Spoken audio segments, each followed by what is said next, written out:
आदाब सलाम। मैं मिराज वली ख़ान और आज आपको फिर से मिलवाने लाया हूँ एक ऐसी शख्सियत से जिन्होंने सन 1973 जून में कांग्रेस पार्टी ज्वाइन करी थी और जिनको तकरीबन 50 साल हो गए हैं कांग्रेस पार्टी में, और उन्होंने कांग्रेस के तमाम पदों पर, यहाँ तक कि उत्तर प्रदेश कांग्रेस कमेटी के उपाध्यक्ष से लेके AICC मेंबर और न जाने कितनी जिम्मेदारियों को निभा चुके और जाने माने कांग्रेसी हमारे बहुत सीनियर इज़्ज़त माफ़ जनाब आबिद हुसैन साहब आज हमारे बीच हैं। हम उनसे बात करेंगे और जानने की कोशिश करेंगे तब से लेके अब तक के कांग्रेस के साथ जो उनका नज़रिया रहा, जो उनका सफ़र रहा, क्योंकि ये हमारी सीरीज़ है अनमोल कांग्रेसी। इसके तहत हम 1989 से पहले के जो कांग्रेसी सीनियर्स हैं उनके से बातचीत करके उनके तजुर्बात को जान रहे हैं। इसी सिलसिले में आज हमारे साथ आबिद साहब हैं। आबिद साहब, सबसे पहले तो आपका बहुत शुक्रिया कि आपने इतना वक्त हमको दिया। अब हम लोग जानने की कोशिश करेंगे, जैसा कि मुझे मालूम हुआ आपसे ही, कि आपने जून 1973 में कांग्रेस पार्टी ज्वाइन करी। जून 1973 से 89 तक कांग्रेस रही, यानी आपने वो वक्त देखा जब कांग्रेस सत्ता में थी। 33 साल करीब होते 33 साल आपने सत्ता को देखा। ऐसे में वो सत्ता का दौर फिर 89 के बाद से कांग्रेस चली गई और तकरीबन उतना ही वक्त बिना सत्ता के। आपके सामने आपके बहुत सारे ऐसे लोग जिनको आपने उंगली पकड़ के सियासत करना सिखाया होगा, वो आपके सामने दूसरे जगहों पर चले गए, न जाने कितने विधायक हो गए होंगे, सांसद हुए होंगे, लेकिन आप कांग्रेस पार्टी में मिनिस्टर भी हुए। आप कांग्रेस पार्टी में रहे, जुड़े रहे, तो ऐसा किस वजह से, कौन सी चीज़ आपको रोके रही? देखिए, आपने बहुत दिलचस्प और बहुत ऐसा सवाल पूछ लिया जो मुझे जहन से लेके और जिस्म को जिसने हिला के रख दिया। मैं क्लास 8वें में था जब 8वें के बाद अपने वालिद हमारे सरकारी नौकर थे, उनके साथ हम बाहर थे। जब हम लखनऊ आए और गवर्नमेंट जुबली कॉलेज में हमने दाखिला लिया तो यहाँ एक दरख्त में हमने फांसी का फंदा लटका देखा गवर्नमेंट जुबली कॉलेज में। तो मैंने प्रिंसिपल साहब से पूछा ये क्या है। उन्होंने कहा आज़ादी के मतवालों को ब्रिटिश पीरियड में यहाँ फांसी दी गई थी। उस दिन के बाद हमें कई दिन तक ये उलझते रहे कि ये बिल्डिंग जिसमें स्कूल है, गवर्नमेंट स्कूल है, बड़ा नामवर स्कूल है। लखनऊ में गवर्नमेंट जुबली कॉलेज एक मशहूर स्कूल था जी, जहाँ दाखिला भी बड़ी मुश्किल से मिलता था। वहाँ पर फांसी का फंदा का सिलसिला रहा है तो किस दौर में रहा होगा। खैर, वो बात आई गई हो गई। हमें किसी ने बताया कि एक किताब है नेहरू जी की लिखी हुई, मेरे सपनों का भारत। अच्छा, हिंदी में किताब थी जी। मैं उस किताब को बड़ी मुश्किल से पैसे जोड़कर ख़रीद कर लाया। बहुत मोटी और बहुत बड़ी किताब थी, साइज़ भी उसका बड़ा था और मोटी भी बहुत थी। मैंने उसको पढ़ना शुरू किया। आधी से ज़्यादा ख़त्म कर पाए थे कि मुझे लगा कि मुल्क को बचाने और बनाने और आज़ादी दिलाने वाले लोगों में जो ख़ानदान है वो आज कांग्रेस का सरबराह है। ये देखने समझने के बाद हमारे जहन में ये बात आई कि हम कैसे इसको मदद कर सकते हैं। बात आई गई हो गई। हम BSc कर चुके थे, फिज़िक्स केमिस्ट्री मैथमेटिक्स से, MSc मैथमेटिक्स से कर रहे थे। एक यहाँ फंक्शन में Hemvati Nandan Bahuguna ji as a chief minister आए जी। वहाँ मैंने स्टूडेंट की प्रॉब्लम पर एक तकरीर की। उन्हें इतनी भाई कि उन्होंने हमसे बाद में ये कहा कि आप शाम को घर आके मिलिए। उस ज़माने में चीफ मिनिस्टर से मिलना इतना ही आसान था जैसे आज आप किसी के घर पर जाके कालबेल दबाइए और अंदर पहुँच जाइए। वहाँ मैं मिला रात में 11 बजे। वो कैबिनेट मीटिंग से निकले थे, जाड़े का ज़माना था। सारे कैबिनेट मिनिस्टर समेत वो बाहर उनको सी ऑफ कर रहे थे। उन्होंने सबको रोक दिया। उन्होंने कहा इस नौजवान को हमने बुलाया है, पहले मैं इससे बात करूँगा, आप सबके पास गाड़ी है। मैं साइकिल से गया था। साइकिल मैंने वहाँ एक कूलर में बांध दी चेन लगा के। जब उन्होंने पूछा कि आपने यहाँ साइकिल वहाँ क्या कर रहे थे कूलर में, तो मैंने कहा साइकिल को उसमें बांध रहा था कूलर से। तो उन्होंने कहा वो क्यों बांध रहे थे। हमने कहा कोई चोर ले जाएगा तो मैं घर कैसे जाऊँगा। तो उनका चीफ मिनिस्टर के घर में क्या चोर ले जा सकता है। तो मैंने कहा चोर को साइकिल दिखती है, ये नहीं मालूम कि ये घर चीफ मिनिस्टर का नहीं दिखता। खुला दरवाज़ा है आपका, आ सकता है। इस बात से बड़ा मुतासिर हुए। उन्होंने गले लगाया, क्या कर रहे हैं आप। मैंने कहा MSc कर रहा हूँ। मैथमेटिक्स से, तो कहने आप लॉ में ट्रांसफ़र करा लीजिए। अच्छा, तो ये मैंने हेमवती जी ने जी आपसे कहा? हेमवती ने, मैंने कहा साहब 3-4 महीने गुजर चुके हैं, अब तो होगा नहीं। अशोक मुस्तफ़ी थे, उन्होंने फ़ोन किया और फ़ोन करने के बाद उनसे राती में कहा कि मेरा बेटा है, इसको कल आप ट्रांसफ़र कर दीजिए। तब से हमारा सियासी सफ़र शुरू हुआ कि दूसरे ही दिन हम लॉ के स्टूडेंट हो गए। और उन्होंने मुझे बहुत आसानी के साथ ये कहा कि आप NSUI से शुरुआत कीजिए। अच्छा। तो मैं NSUI में दाखिल हो गया। पहले मैं लखनऊ डिवीज़न का जनरल सेक्रेटरी बना, फिर मैं स्टेट का जनरल सेक्रेटरी बना। हमारी तेज़ी और काम करने के तरीक़े, पढ़ा लिखा होने का कहीं ना कहीं देखकर यूथ कांग्रेस वालों में हरिकेश बहादुर सिंह, जो मेंबर पार्लियामेंट भी रह चुके हैं, वो अध्यक्ष थे, उन्होंने हमें यूथ कांग्रेस में जनरल सेक्रेटरी बना लिया। जी। बात आई गई हो गई। मैंने कई अध्यक्ष देखे। ये उस वक्त 19 कैसरबाग में एक छोटा सा बिल्डिंग थी, तिलोई, राजा साहब तिलोई की, जिसमें चंद कमरे थे, वहाँ कांग्रेस थी और वहीं छोटे कांग्रेस का कार्यालय था। वो छोटे छोटे कमरे होते थे। मैं आपसे क्या बताऊं कि कितने छोटे छोटे कमरे में स्टेट यूथ कांग्रेस और स्टेट NSUI के दफ्तर होते थे, जिसमें हम लोग 4 आदमी अगर पहुंच जाएं तो कोई एक खड़ा होना पड़ता था, तब बैठ पाते थे। ऐसा प्रदेश कार्यालय? जी, प्रदेश कार्यालय में यूथ कांग्रेस का स्टेट का ऑफिस। बात बदलती चली गई। हमने बहुत से मुख्तलिफ अध्यक्षों के साथ काम किया, उनके जनरल सेक्रेटरीज़ के साथ काम किया। उनके साथ काम करते करते हम यूथ कांग्रेस के बाद फिर कांग्रेस के मुख्तलिफ डिपार्टमेंट्स में पदाधिकारी बनाए गए। और जब आदमी कोई काम सलीक़े तमीज़ और कायदे से करता है, जो पढ़ा लिखा होने का सबूत होता है, तो उसके बाद उसको कई लोग अपनी तरफ चाहते हैं कि आ जाएं।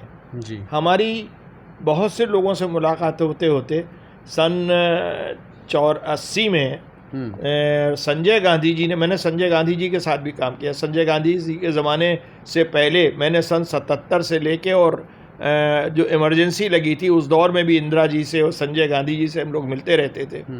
और जब वो पार्टी हमारी इक़्तिदार से चली गई और संजय गांधी को ये ज़िद आई कि हमें कांग्रेस को वापस इस इक़्तिदार में लाना है, तो उस ज़िद में उन्होंने पुराने यूथ कांग्रेस, NSUI और कांग्रेस के मुख्तलिफ़ ज़िले के, यूपी के और पूरे हिंदुस्तान के लोगों को यकजा करके एक जद्दोजहद शुरू की। और उस जद्दोजहद में 3 साल के बाद कांग्रेस जो थी वापस आ गई।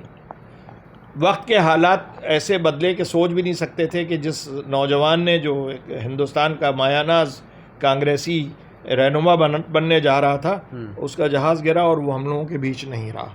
जी। ये संजय गांधी जी के हादसे में मौत की बात मैं कह रहा हूँ। सन 80 में राज्यसभा के इलेक्शन यूपी में हो रहे थे, कांग्रेस की सरकार थी। 89 तक हमारी सरकार यहाँ पर रही है। जी। उसमें सलमान खुर्शीद के मरहूम वालिद जनाब खुर्शीद आलम खान साहब को इंदिरा जी ने राज्यसभा में भेजे जाने के सिलसिले में भेजा। और यहाँ पर किसने उनको नाम सुझाया नहीं मालूम, क्योंकि वो ऑल इंडिया माइनॉरिटी डिपार्टमेंट के सन 75 में नेशनल सदर रहे थे। उस ज़माने में उन्होंने एक कन्वेंशन लखनऊ में रविंद्रालय में किया था। उसमें मेरी एक्टिविटीज़ से वो बहुत तहजीब और बातचीत और सलीक़े से मुतासिर थे। तो उन्होंने मुझसे कहा कि आप मेरे इलेक्शन की बागडोर संभालिए।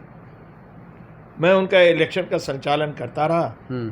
उस ज़माने के हालात और ऐसे थे कि जो 2 लोगों को टिकट मिला था, दोनों को जीत जाना था। उसमें खुर्शीद आलम खान साहब जीत गए। जब वो राज्यसभा में पहुँचे तो उनको मरकज़ी हुकूमत में इंदिरा जी ने वज़ीर बनाया। ITDC और टूरिज़म डिपार्टमेंट के वो मिनिस्टर रहे। उनकी अपनी सोच थी, उनका अपना तरीक़ा था कि उसको कैसे आगे बढ़ाएं। बहरहाल उसके बाद धीरे धीरे वक्त बदलता गया। 89 आया। हमने चीफ मिनिस्टर्स के नाम अगर लेना शुरू करें तो मैं आपसे कितने नाम लूँ कि बहुगुना जी के बाद आए हुए जितने भी नारायण दत्त तिवारी जी हों, श्रीपत मिश्रा जी हों, विश्वनाथ प्रताप सिंह हों, या जितने भी वक्तन फ़वक्तन चीफ मिनिस्टर हम लोगों के दौर के, कांग्रेस के दौर वीर बहादुर सिंह हों, जिन लोग भी आते रहे उन सब के साथ हमने बेहतरीन तरीके से और तहजीब तमीज़ में रहते हुए बहुत मेहनत से काम किया। जी। वो दौर था कि जब हम लोगों को MLC बनाने के लिए जो उम्र थी उस उम्र में हम नहीं पहुँचे थे। अच्छा। तो अगर कोई बनाना भी चाहता तो बना इसलिए नहीं सकता था कि उम्र की हुदूद के अंदर हम नहीं पहुँच पाए थे। कोई बात नहीं, हमें मलाल भी नहीं था। हम तो अपनी ज़िंदगी को कांग्रेस के लिए हमने वक्फ कर दिया था। हमारा BSF में सिलेक्शन हुआ, हम नहीं गए। हमारा इंजीनियरिंग में सिलेक्शन हुआ, हम नहीं गए। सिर्फ कांग्रेस की ललक की वजह से नहीं गए।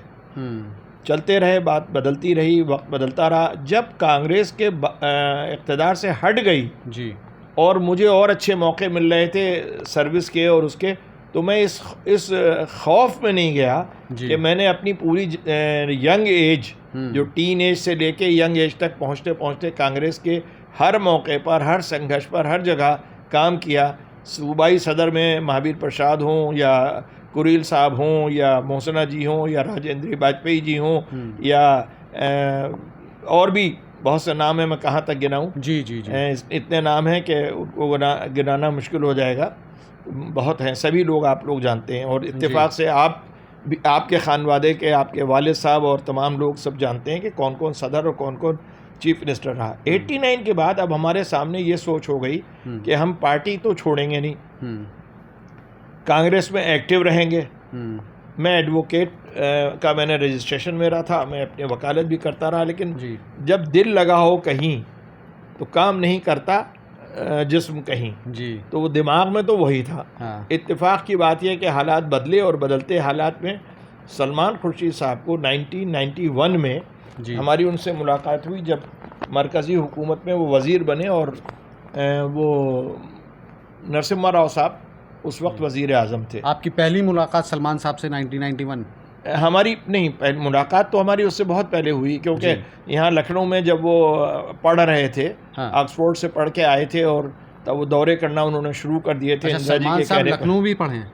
नहीं, लखनऊ में नहीं पढ़े, वो ऑक्सफोर्ड के पढ़े हुए हैं। दिल्ली में पढ़े हैं, फिर ऑक्सफोर्ड के पढ़े हुए हैं। लेकिन जब वो कांग्रेस में उन्होंने कदम रखकर दौरे करना शुरू किए, तो मेरी मुलाकातें उनसे लखनऊ के कांग्रेस के सफ़र में भी रही हैं और दिल्ली में भी इंटेलेक्चुअल्स के नाते उनसे रही हैं। अच्छा, एक इंटेलेक्चुअल कांग्रेस के नाम से एक कांग्रेस प्रोफेसर इश्तियाक आब्दी, जो joint secretary all India Congress committee थे, उन्होंने बनाई थी। अच्छा। जिसके ऑल इंडिया प्रेसिडेंट जो थे प्रोफेसर इश्तियाक आब्दी मरहूम थे, जो अब नहीं है। उन्होंने उस वक्त हमें स्टेट का इंटेलेक्चुअल कांग्रेस का अध्यक्ष बनाया था। तो स्टेट इंटेलेक्चुअल कांग्रेस गो के कांग्रेस के नाम से मुमासलत तो रखती है, नाम तो मिलता जुलता है लेकिन ऑफिशियल कांग्रेस और जैसे एक तरीके से एक डिपार्टमेंट उसका हो, उस तरीके से वो काम करती रही। जी जी। उसमें इंटेलेक्चुअल्स को इकट्ठा करना होता था, जो बहुत मुश्किल काम होता है। आप आम आदमी को इकट्ठा कर लीजिए, बहुत आसान होता है, बिल्कुल, लेकिन इंटेलेक्चुअल्स को इकट्ठा करना बड़ा मुश्किल होता है। लेकिन बहरहाल उसमें भी अल्लाह ने कामयाबी दी। तो पहली मुलाकात हमारी इंटेलेक्चुअल्स कांग्रेस में दिल्ली में एक जो है,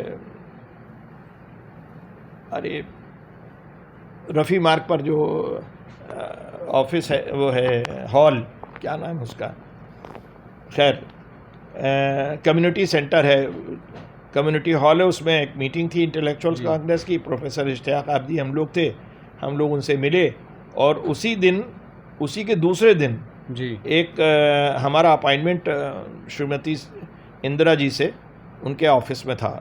अच्छा, वो उस वक्त प्राइम मिनिस्टर थी? वो प्राइम मिनिस्टर थी। इश्तियाक आब्दी को जब ये पता चला तो उन्होंने कहा मैं तो एक हफ्ते से टाइम मांग रहा हूँ, मैं जॉइंट सेक्रेटरी हूँ, मुझे टाइम नहीं मिला। अभी साहब आपको कैसे टाइम मिल गया? तो मैंने कहा ये तो वो बताएंगे, मैं नहीं जानता लेकिन मैं मिलने गया, मैंने उनसे बात की, वो बहुत मुतासिर हुई मेरी बात से।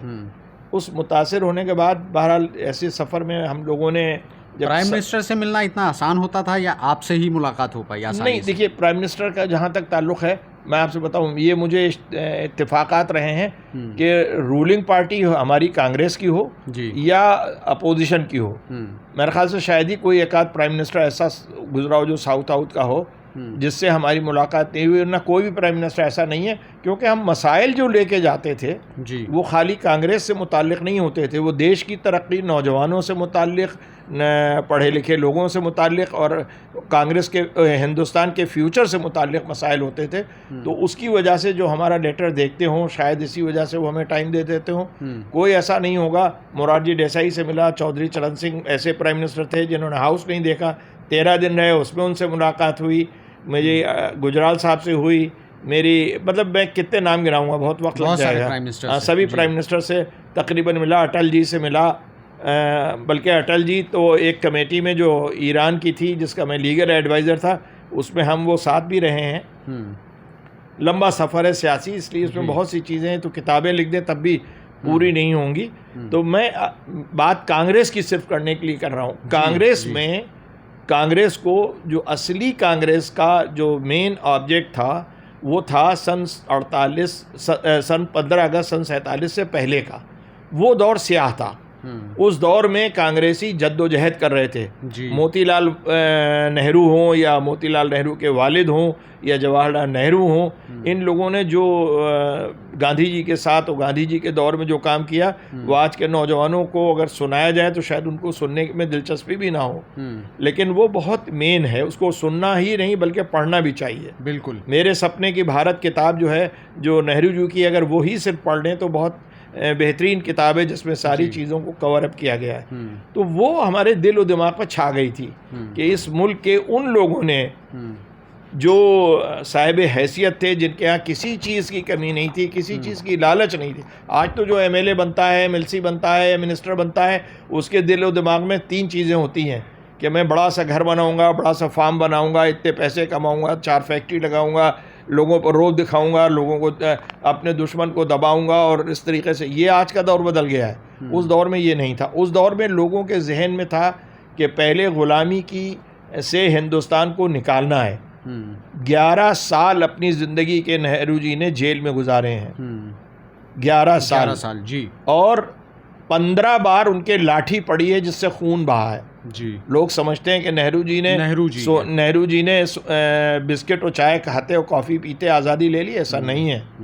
बहुत मुश्किल था दौर, बहुत मुश्किल था। लाल बहादुर शास्त्री जी का बहुत मुख्तसर पीरियड भले ही रहा हो प्राइम मिनिस्टरशिप का, लेकिन लाल बहादुर शास्त्री जी ने जो ईमानदारी और सदाकत के रास्ते पर चल के एक मिसाल पेश की, वो बहुत मुश्किल है कहीं दिखना। बिल्कुल। इंदिरा जी के ज़माने में, जब इंदिरा जी प्राइम मिनिस्टर बनी हैं, तो उन्होंने जो मिरेकलस चेंजेस हिंदुस्तान को तरफ बढ़ाए हैं, पूरा यानी इंडस्ट्रियलाइजेशन को, बैंकिंग सिस्टम को, गरीबों के लिए, यूथ के लिए, स्टूडेंट्स के लिए, लेडीज़ के लिए, ज़मींदारों के लिए, बड़े हैसियतदार लोगों के लिए, कोई शोबा ऐसा नहीं है जिसके लिए उन्होंने मैं इस पर कभी आप और बात करें तो मैं एक एक सब्जेक्ट के ऊपर आपको तफसील से बता सकता हूं कि उन्होंने क्या क्या किया।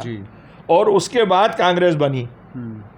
जब कांग्रेस बन गई और इंदिरा जी को शहीद कर दिया गया, हम तो शहीद इसलिए कहते हैं कि उन्होंने उनको गोलियों से शहीद कर दिया गया, यकीनन शहीद। उसके बाद जब राजीव गांधी बने तो राजीव गांधी की कोई ख्वाहिश प्राइम मिनिस्टर बनने की नहीं थी।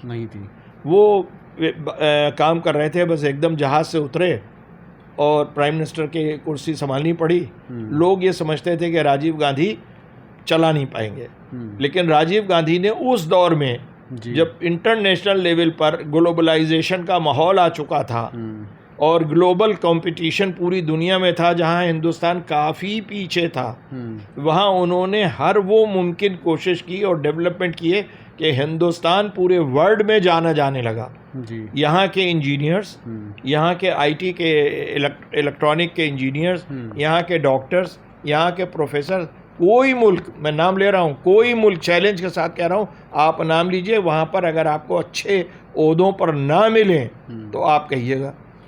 ये हमारे कांग्रेस पूरे देश में नेशनल लेवल पे जो हालात रहे, आपने तमाम जिक्र किया, इंदिरा जी से लेकर राजीव जी तक, ये सारी चीज़ें रहीं, देश में होती रहीं, आते रहे, घटनाक्रम होता रहा।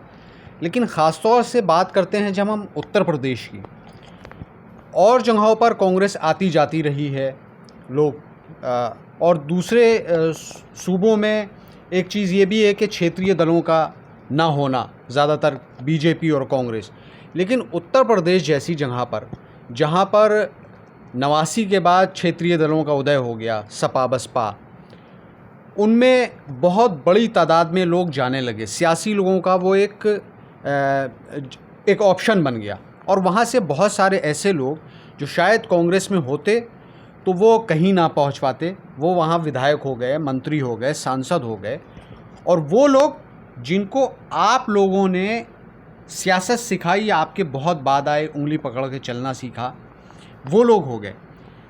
आप ऐसे में आप ये सब देखते रहे उसके बावजूद, और आपने सत्ता देखी, इन लोगों ने सत्ता भी नहीं देखी, सत्ता का मज़ा भी नहीं लिया। आप वो कहते हैं ना कि वो स्वाद चख चुके थे सत्ता वाला, आपने पूरा देखा। और आप लोगों ने जिस लेवल पे काम किया, जितने मुख्यमंत्रियों के साथ, और जितनी आसानी से काम किया, एक तरह से कह सकते हैं आपने पूरी सत्ता देखी, और अब 32 सालों में बिना सत्ता के फिर भी टिके रहना, ये कौन सी वजह है जो आपको रोके रखती है? देखिए, दो बातें हैं जी। आपने जो बात कही है, ये आपका क्वेश्चन तो बहुत छोटा सा है, लेकिन उसका जवाब बहुत बड़ा है। जी, वो बड़ा जवाब जी मैं आपको इसमें बता दूं, इसमें आज़ादी के हिंदुस्तान में जी पहले दो ही पार्टियां होती थी, एक कांग्रेस और एक कांग्रेस के मुखालिफ पार्टी। जी, धीरे धीरे कुछ साउथ के स्टेट्स में और कुछ वेस्ट बंगाल साइड में, कुछ दूसरे ज़बानों के बोलने वाले प्रदेशों में दूसरी कोई ना कोई पार्टी इमर्ज कर रही थी। जी, हिंदुस्तान में यूपी सबसे बड़ा सूबा है। 425 एमएलए होते थे पहले, अब 403 होते हैं, और 85 एमपी होते थे, अब उससे कम हो गए हैं क्योंकि उत्तराखंड बन गया है। जी, तो ये पूरा बड़ा प्रदेश था। तो यहाँ बड़े प्रदेश को चलाने के लिए एक पूरी आरएसएस की एक योजना बनाई गई। आरएसएस जो हमेशा से कांग्रेस के नज़रियाती इख्तलाफात रहे हैं, वो हमेशा जो पहले जनसंघ के नाम से जानी जाती थी, उन्होंने अपनी कोशिश की, उन्होंने दूसरे लोगों को तैयार किया। उन्हें मालूम हो गया कि ये बिल्डिंग बहुत मजबूत है, इसको आसानी से तोड़ा नहीं जा सकता, तो उन्होंने कुछ लोग एक खंबे में लगा दिए, कुछ लोग दूसरे खंबे में लगा दिए, तीसरे कुछ लोग स्लैब को ढाने के लिए लग गए। इस तरह उन्होंने इलाकाई तरीक़े से लोगों को अपनी तरफ मुतवज्जे करके और कांग्रेस को नेस्त नाबूद करने का एक पूरा ब्लूप्रिंट तैयार किया। जो सत्ता में नौजवान लोग थे, जिन्होंने अपनी आँखों से देखा कि जो पैसे के बल पर जीत कर एमएलए, एमएलसी और मिनिस्टर होते थे, उनकी आन बान और शान से वो इस कदर मुतासिर थे कि उनको कांग्रेस की तारीख़ से वो लगाव नहीं था जैसा मुझे या हमारे और तमाम साथियों को या मुझसे भी सीनियर लोगों को कांग्रेस का लगाव रहा है, जिसने आज़ादी की लड़ाई लड़ी है, अपना खून दिया है, अपना घर जलवाया है। वो उनमें जज्बा नहीं था। उन्हें तो ये था कि बस हम पैसे खर्च करें, टिकट ख़रीदें और तमाशा देखें। तो वो टिकट ख़रीदें और तमाशा देखने वाले लोगों ने ज़ात के नाम पर, गोत्रों के नाम पर, सेक्ट के नाम पर, इलाके के नाम पर लोगों को अपने साथ जोड़ना शुरू किया, और बहुत सी छोटी सियासी पार्टियां बन गईं जो पहले राउंड में आगे नहीं आईं। लेकिन अगर एक एमएलए, 2 एमएलए, 4 एमएलए और 10 एमएलए बने, या एक एमपी या 2 एमपी जीता, तो धीरे धीरे उनकी जड़ें मजबूत होने लगीं। वो लोग जो सेकंड नंबर, थर्ड नंबर पर रहते थे, जिनको ये लगा कि यार हम कुछ और करें, क्योंकि पहले हम लोगों के ज़माने में सन 74, 75, 76, 77, 78 और 80 तक हमने नहीं देखा कि पैसे से इलेक्शन लड़ा जाता हो। ऐसे लोगों को टिकट मिलते थे जिनके पास पैसे ही नहीं होते थे, और वो टिकट मिलना इस बात की ज़मानत होता था कि कांग्रेस के इतिहास, तारीख़ और निज़ाम को देखकर ही लोग वो एमएलए बन जाते थे। और वो बाद में अपनी ज़िंदगी गुजार कर भी जब मरे तो उनके पास कुछ नहीं होता था।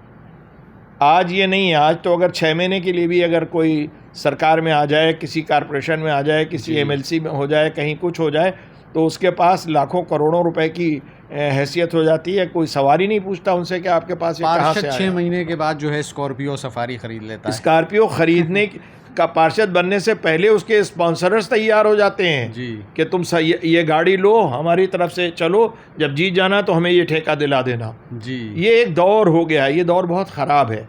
ये दौर उस तरीके का दौर है जब ये जो पूरे वर्ल्ड की कंपनियां धीरे धीरे हिंदुस्तान को खोखला करने के लिए आ गई हैं। फ्लिपकार्ट और अमेज़ॉन और तमाम ये सब कंपनियां कुछ नहीं कर रही हैं। ये सब इजराइल का बना हुआ सामान बेचती हैं, हिंदुस्तान को खोखला करना चाहती हैं। ये एक अलग सब्जेक्ट है, इकोनॉमिक सब्जेक्ट है जी। इस पर भी हम आपसे जब कभी आप कहेंगे हम आपको बहुत तफसील से बताएंगे। लेकिन इस वक्त हम सिर्फ सियासत पर बात कर रहे हैं। आज की सियासत में हिंदुस्तान के अंदर इक़्तिदार पाना कुछ सियासी पार्टियों का मेन मकसद है।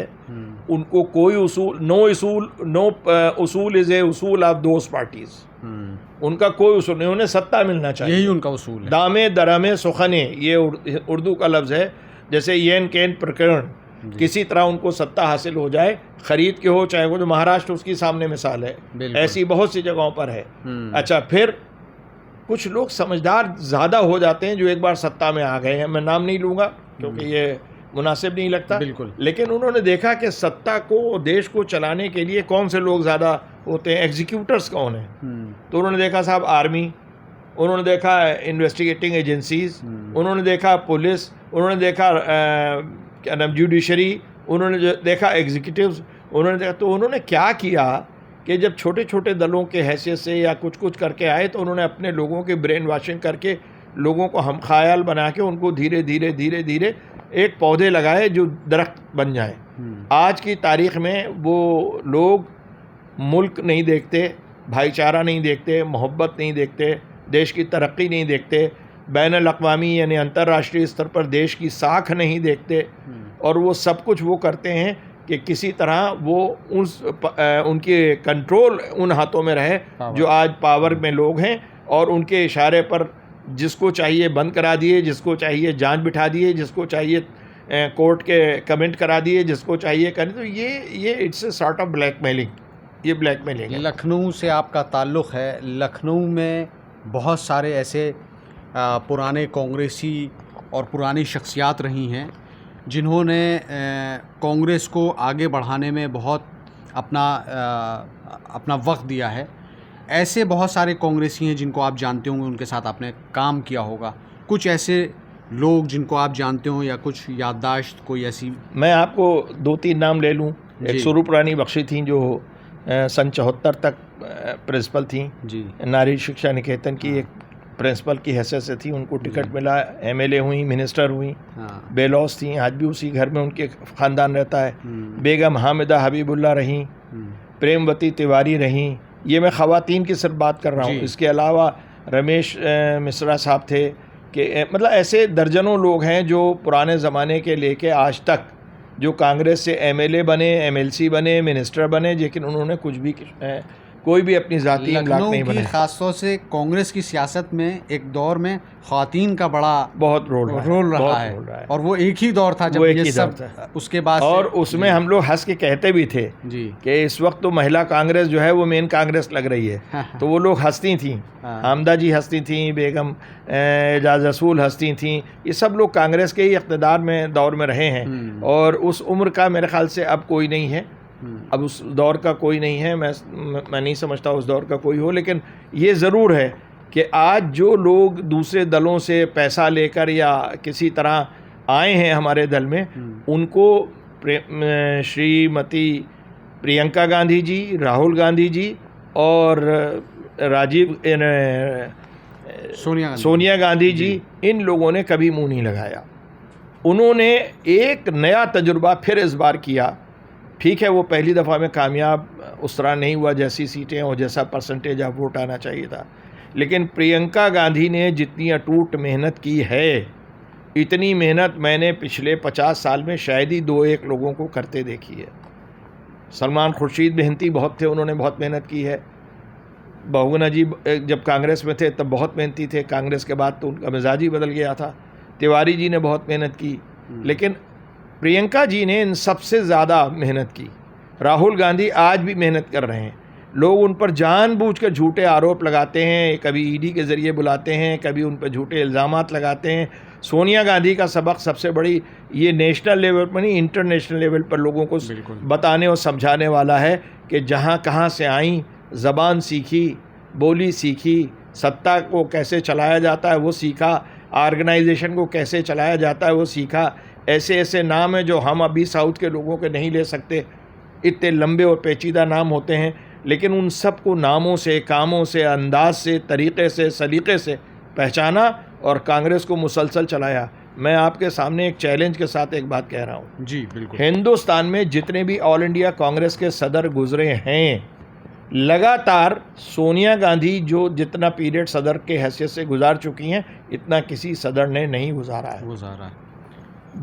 ये एक अपने आप में एक मिसाल है जी। राहुल जी को लोग ये कहते हैं साहब ये परिवार सत्ता चाहता। अगर परिवार सत्ता चाहता तो सोनिया जी को प्राइम मिनिस्टरशिप मिल रही थी, नहीं गई। बिल्कुल। राहुल गांधी जब चाहते बन जाते, नहीं गए। प्रियंका गांधी जब चाहती, उन्होंने अभी पार्लियामेंट के अंदर राज्यसभा में जितने लोगों को भेजा है, क्या अपना नाम रखती तो कोई मना करता? बिल्कुल। और या उनका हक नहीं था? हक था। ख़ानदानी विकार से भी था कि जिस ख़ानदान से ताल्लुक़ रखती हैं उन्होंने कांग्रेस की हमेशा बड़ाई की, मेहनत की, काम किया, कामयाबी दिलाई, उस नज़रिए से भी उनका हक बनता था। और ख़ुद उनकी ज़ाती मेहनत जितनी थी, जितना जंगजू तरीक़े से उनके साथ इंटरव्यू भी कर पाएँ, उनसे बातचीत भी कर पाएँ और उनका ज़िक्र हो जाए, कोई 2-4 नाम आपके दौर के नवासी से पहले के कुछ ऐसे जो हों याद आपको? बहुत आपने सवाल ऐसा किया है कि आंखों में आंसू आ गए।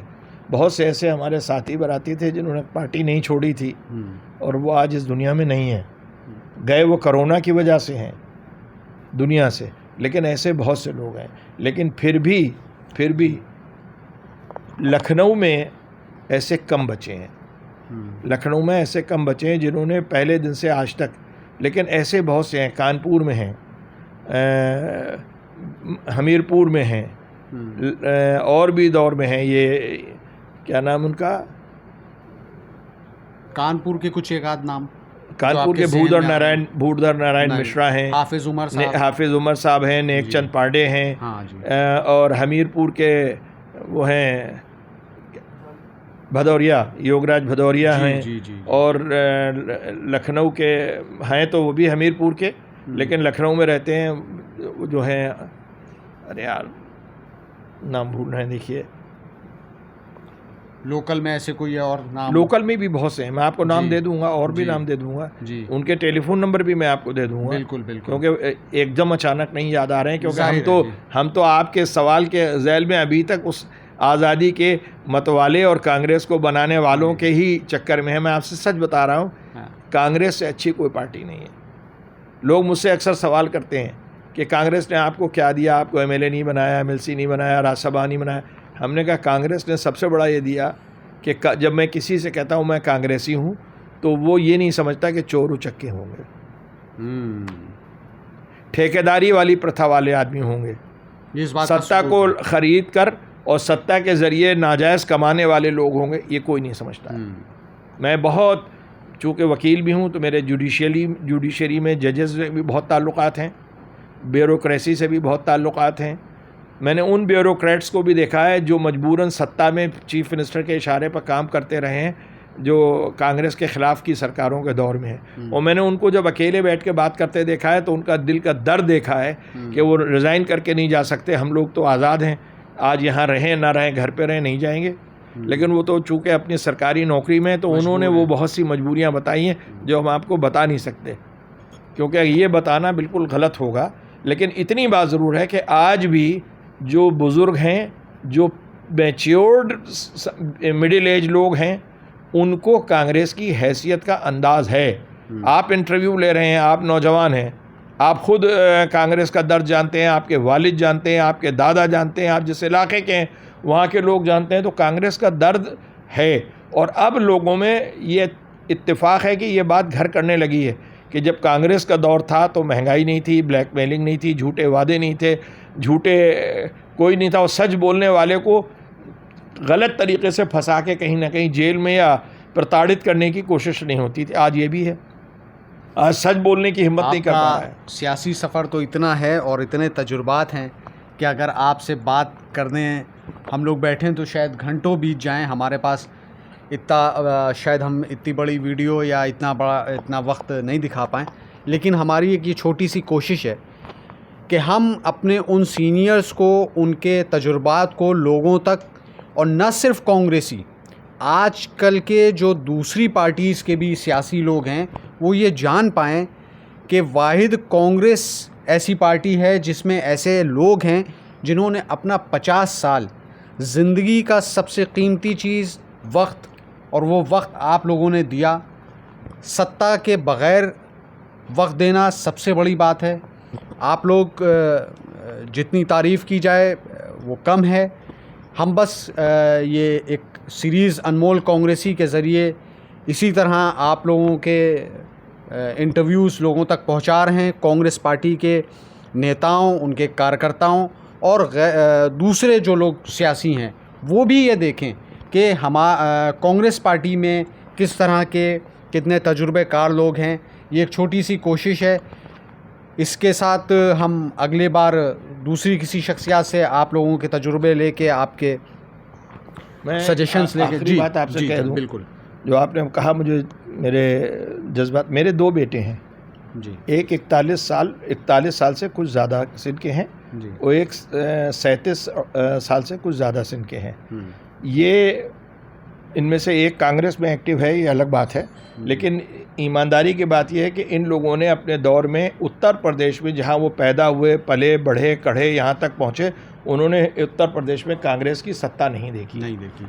और उन्हीं ने अपनी आंखों से देखा कि ऐरे गैरे नत्थू खैरे, बिल्कुल, ये एक लखनवी मिसाल है। जो दूसरे दलों से थे वो आए हमारे घर पर हमसे बात करके मिलकर, न सिर्फ ये कि वो कांग्रेस में बन गए, वो बल्कि कांग्रेस में आज शामिल हो गए। उनके दलों में ऐसी तैसी जब हो गई, उनकी दल बिल्कुल बैठ गए, तो वो हमारे दल में शामिल हुए और ऐसी तैसी हो गई, और आज वो फिर कोशिश करके दे लेकर कहीं ना कहीं जुगाड़ बनाने की कोशिश में लगे रहते हैं। कांग्रेसी कभी मर नहीं सकता। बिल्कुल, कांग्रेसी कोई किताब नहीं है, नारा नहीं है, कांग्रेसी एक दिमाग है। कांग्रेसी एक, जैसे मैं, मुझसे कहिए कि मैंने आपसे इंटरव्यू दिया, इसी को अगर आप कहते हैं मैं 3 घंटे में कहूँगा, मैं 3 घंटे आपको लगातार बताता। मैं एक किताब लिखूँ तो एक मोटी किताब लिख सकता हूँ हर दौर की। उत्तर प्रदेश में तो हर चीफ मिनिस्टर के दौर की मैं किताब लिख सकता हूँ। 10-10 पेज भी अगर सबके लिखूँगा कि उस दौर में कौन मिनिस्टर थे, कौन क्या करता था, कौन क्या करता था। मैं एक वज़ीर का नाम लूँगा तो अच्छा नहीं लगेगा।